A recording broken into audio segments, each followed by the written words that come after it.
Okay, so in this course, you have a bunch of different course materials that you can use to learn the concepts. So everybody could be using different resources because when you're learning HTML and CSS, all the sources will be teaching the exact same thing. So you really can pick the one that you feel you learn the best with, or if you're not really getting a concept on one, try another and see if you can learn that concept better in that particular resource.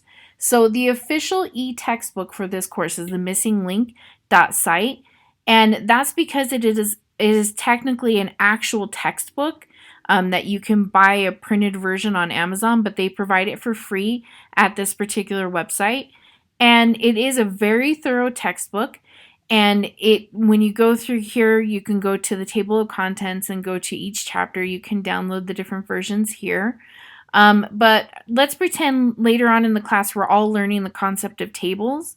So if I go to this page, you can see that this looks like a true textbook where it's really just reading and you have to understand the concept through the reading. Now you can practice that code in your own text editor, and I would highly recommend you do that. But it's really hard, like if you don't want to start coding from scratch and you want to see like just a friendlier way of learning this. So the other resources you have, and just so you know, I've bookmarked all of these in their own kind of drop down menu on my bookmark bar. So that makes it really easy to always come back every time I want to learn a new lesson. So if we go to HTML.dog and we go to tables, you can see that this has a little bit more visual formatting, so it's a little bit easier to see. And it's got a lot more code examples and a lot more interactive hyperlinks so that you can click and learn a little bit more, and related concepts that you can learn. You can learn concepts that are related to tables, etc. And you can see some examples. So this is a basic table example, and you can see this this working thing over here. So if you see this says cats, if I come over here and put like just test, you can see that it is going to show up over here, and you can refresh those things so you get a working example to kind of play with. Same thing over here on Shay How. This is probably my favorite one of them. You have all these, he's explaining a lot, and then you come here and you see the basic tags that you're going to be learning, and he breaks it down section by section and keeps like expanding upon it. And then we come down here and you can see right now it's showing the result of what we've got up here. You can look at the HTML of it, so you can see the HTML on the left and the result on the right. You can turn the result off, you can turn HTML off, and you can also, reduce the size or increase the size of what you are looking at. And then you can open this in CodePen. And this is also where you can come in and work that actual example and change some things and mess it up, break it, see if you can fix it again, and that'll be a good way to learn as well. W3 Schools is like the official, they kind of create the standards for the entire internet. So this is a great place to learn. It covers literally everything. So all the tags relating to tables, and you can do these try it yourself exercises, again, where you can do working examples.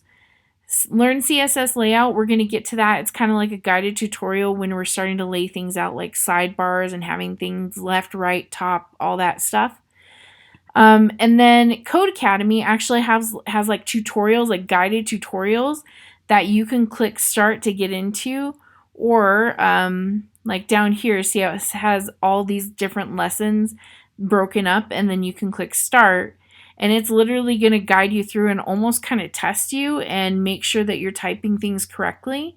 So this is a really cool thing. You just have to sign up for free. So just know that every single one of these is going to teach you the correct way to code a table. It's just whichever one you feel comfortable with, whichever one feels less overwhelming to you, or start with the easy one, get that concept down, and then go to ones that are a little bit more in-depth and see what you can learn from there.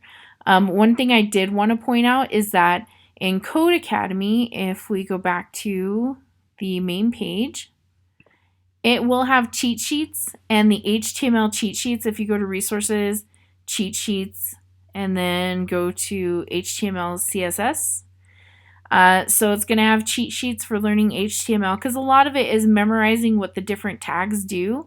And so this has like all the tags that you're going to want to memorize. So that's a really good resource as well. So again, with this course, it's not everybody's reading the exact same chapter. You're picking the resource that you think works best for you. And don't forget to go onto YouTube and Vimeo and search for your own. Like, there's a ton of tutorial videos where people are literally reading or like explaining to you, like I am now, what each of these elements does. And I'll try to do that as well with you guys. So it's kind of you're hunting for the information you need to know that week through all these different resources we've given you.